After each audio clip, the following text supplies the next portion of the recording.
Yeah, so I'm going to watch it tonight after I've done this, yeah. So please tell me what happens at the end. He's dead. You mean Bruce Willis is dead the whole time? I didn't. See, this is why I should watch films as soon as they come out. Why do I wait for so long? Hi, I'm Electric Richard. Today, this is about 3D printing. 3D printing. What is 3D printing? Well, it's not printing you need special glasses for. No, it's not. It's basically a system of printing where objects are made pretty much the same way documents are printed.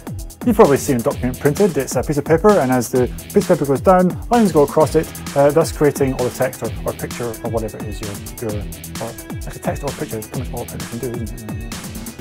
Well, the principle is the same for an object. It just sort of puts down layer upon layer upon layer of maybe plastic or some sort of goo which solidifies, and eventually, once the whole process is finished, you get an object. Anything from ping pong balls, drumsticks, let's see now, probably mobile phone cases, small singular objects.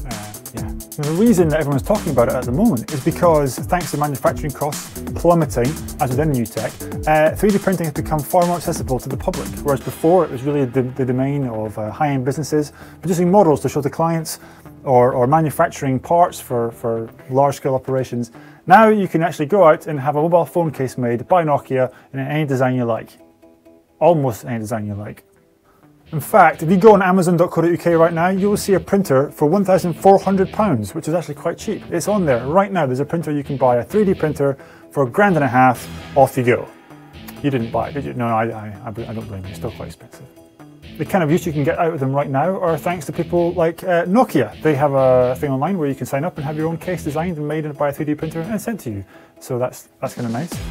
That's because modern 3D printers are actually able to create objects with more than one colour, whereas in the past it was only one colour, now they're becoming multiple colours. It's coming on leaps and bounds, this tech, it really is. But this is a little note to company Tech21, who makes some pretty rock solid iPhone cases and BlackBerry cases and all that. Please get into this whole 3D printing. I would like to print a new iPhone case with Tech21 goo because it's good goo and it protects my phone quite well. And yes, this is an endorsement for Tech21 products. There's even been whole shows dedicated to 3D printing and what they can do. Everything from instruments, the kind of main part of a guitar, shoes, jewellery, bras. I can imagine that's very comfortable. 3D printing is also used in other industries like medicine to build tiny little arteries to put in your heart and your body. They're also talking about using 3D printing to create organs and bone replacements and that kind of thing. So yeah, that's good. Someone even wants to make beef using 3D printers. Beef, as opposed to growing a cow and killing it, because you know those vegetarians are like, no, this is where you print beef. The recent CES, Consumer Electronics Show in Las Vegas, I did 3 videos about that if you want to have a look. They had a lot of 3D printing tech in that show, including a phone app by Sculptio, which basically you can put together 3D printing files on your phone and then print them off if you have a 3D printer. All in all, it means that 3D printing will probably come into your home fairly soon. What you'll use it for, what you'll need it for, I don't know. I mean, it could be anything from spare parts to your washing machine, your car, maybe you like to build model aircraft, that kind of thing. That seems the most obvious application. Manufacturing guns and weapons, that would be a bad thing, but certainly it opens up a whole new area for copyright infringement. Someone creates something, a piece of art perhaps, or a cool piece of jewellery, or a funky badge, or a pen, anything, which is in some way unique, but you can happily manufacture it, or its components, using a 3D printer. What does that do for copyright? How do you enforce that kind of copyright? I don't know, that's an issue certainly.